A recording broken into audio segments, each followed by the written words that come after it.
This lecture on architecture, highlighting the immigrant experience in Utah, is only a few minutes long and therefore cannot possibly touch upon all the great immigrant stories that come out of late 19th and early 20th century Utah. This lecture will nevertheless try and capture broad patterns in the immigrant experience and document, in particular, how architecture helped shape this experience and allowed immigrants in turn to shape Utah, a place that was, of course, initially unfamiliar to them, but gradually over time became home. Lectures on any aspect of Utah's immigrant experience should acknowledge the contributions of the prominent Utah historian Helen Papanicolas. Helen was born in Carbon County in 1917 to a Greek mining family. Needless to say, Helen was not born into privilege.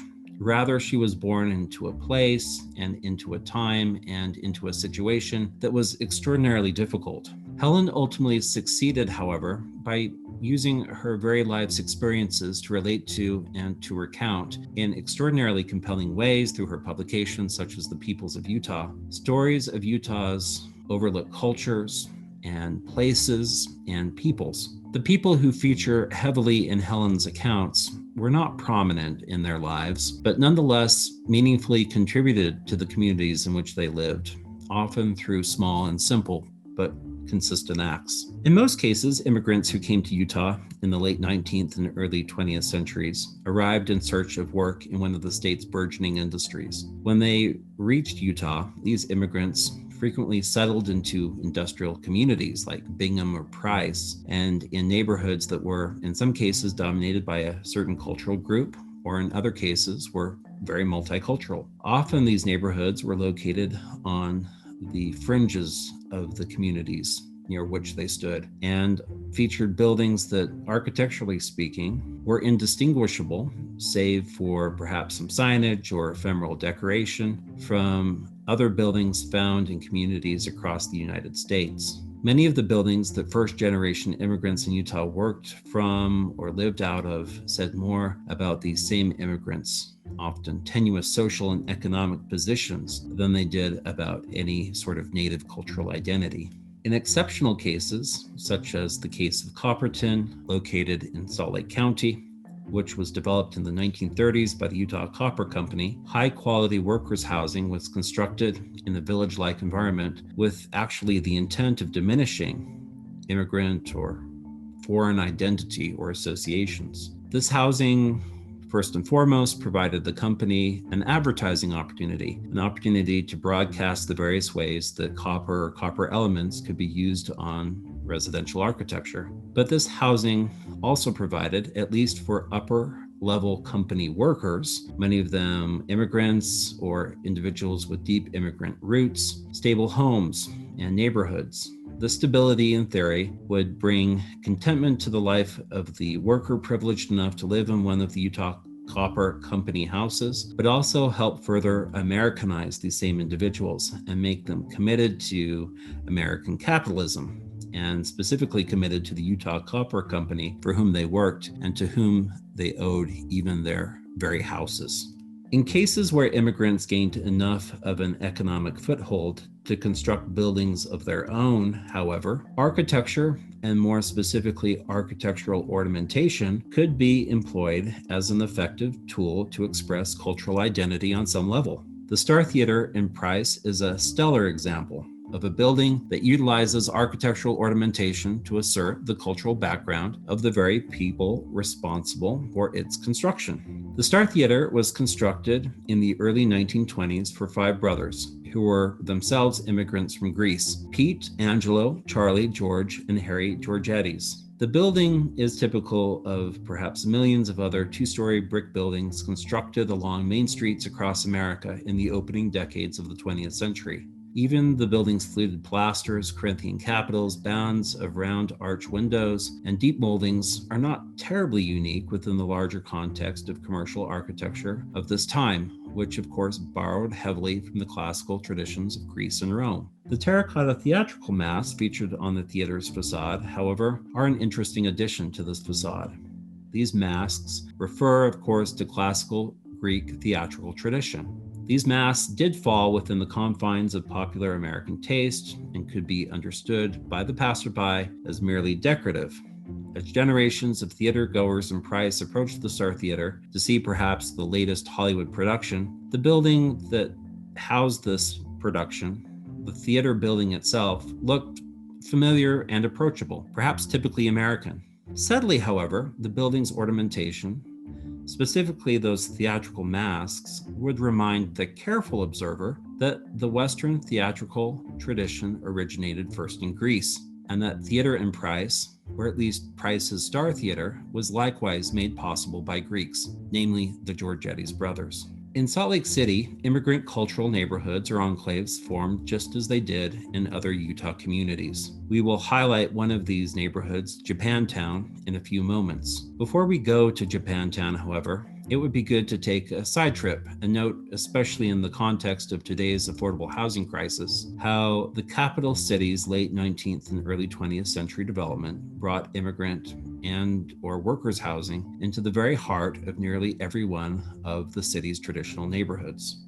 In a previous lecture, we noted that Salt Lake City's large blocks are largely the result of the agriculturally minded Plat for the City of Zion, which was developed by Joseph Smith, the founder of the Church of Jesus Christ of Latter-day Saints. When industrial activities came to supersede agricultural interests in Salt Lake City, much of the land at the center of these large blocks that was once reserved for agriculture, individual family gardens, was redeveloped, in many cases with duplexes or triplexes that were available via a small side street or court. In this Salt Lake City block, for example, located in the West Capitol neighborhood, relatively large single-family houses stood on the block's periphery, but two courts, namely Arctic Court and Tiffany Court, provided access to the interior of the block and the various shotgun duplexes that were built in this interior space.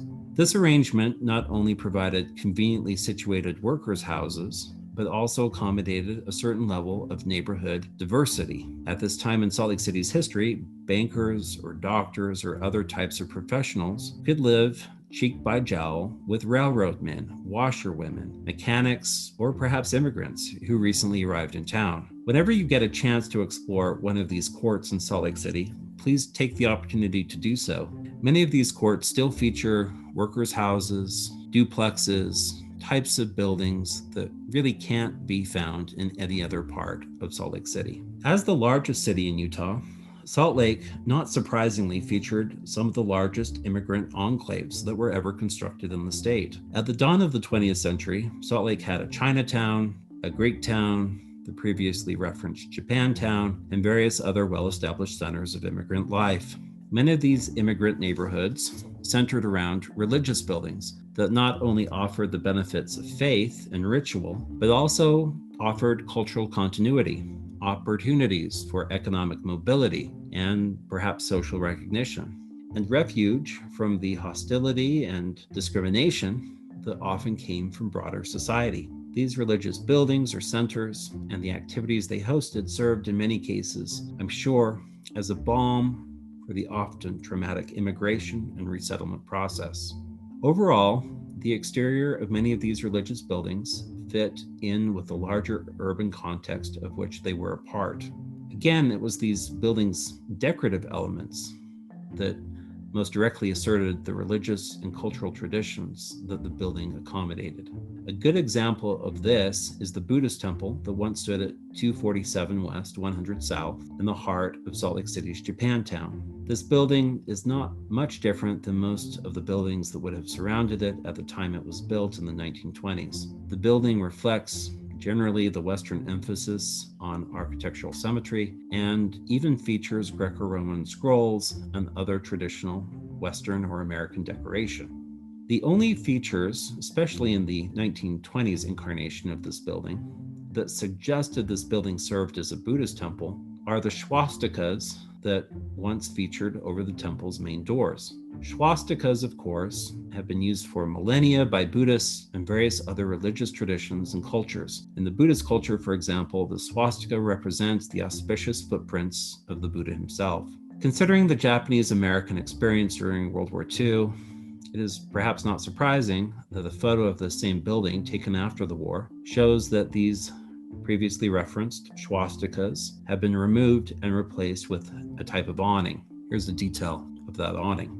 The design of this awning represents an Asian pagoda and could be easily read by mainstream American audiences, of course, audiences well beyond the confines of the local Japanese Buddhist community, as being typically Asian. These sorts of alterations to the exterior of the Salt Lake Buddhist Temple illustrate that even religious buildings constructed by immigrant communities located in the heart of immigrant neighborhoods still needed to negotiate the boundaries of broader popular American understanding and architectural readability. Bnai Israel Temple, a historic Jewish synagogue at 249 South, 400 East, is an example of another religious building in Salt Lake that very much asserted immigrant identity. The synagogue, which has now been converted to an office building, was, per many period accounts, originally planned to be a mini version of Berlin's Neo-Byzantine Fassenstrasse synagogue, as many of the founding Bnai congregants had immigrated to Utah from Germany. The building that was actually built by these immigrants in downtown Salt Lake, featuring a cruciform plan, Romanesque detailing, stained glass, and other such features, resembles a Christian church far more than the Neo-Byzantine Berlin synagogue that may have originally inspired the building's design. No matter what the origins of the building's architecture may be, however, the Bnai Israel Temple was and continues to be an ornament to Salt Lake and a statement of 19th century Jewish collective wealth and prominence in Utah. Holy Trinity Greek Orthodox Church offers yet another proud monument to immigrant cultural and religious identity in Salt Lake. Designed primarily by the architectural firm of Pope and Burton, a firm well known for designing several temples for the Church of Jesus Christ of Latter-day Saints. This building features attributes of a traditional American Christian church, including a Latin cross plan as opposed to a centralized Greek cross plan, bell towers that frame the front facade, and Romanesque or Italianate windows. Holy Trinity's Western features, however, meld with traditional Orthodox features, such as a low Byzantine dome, which perhaps references Constantinople, Roman arches framing the main doorways, and of course on the interior, the prominent iconostasis or icon screen that serves as one of the church's primary focal points. We thank you for listening to this lecture, and thank you for your support of Preservation Utah and its efforts to advocate for Utah's historic built environment. If you have not yet donated, become a member of our organization, please consider doing so today. Thank you.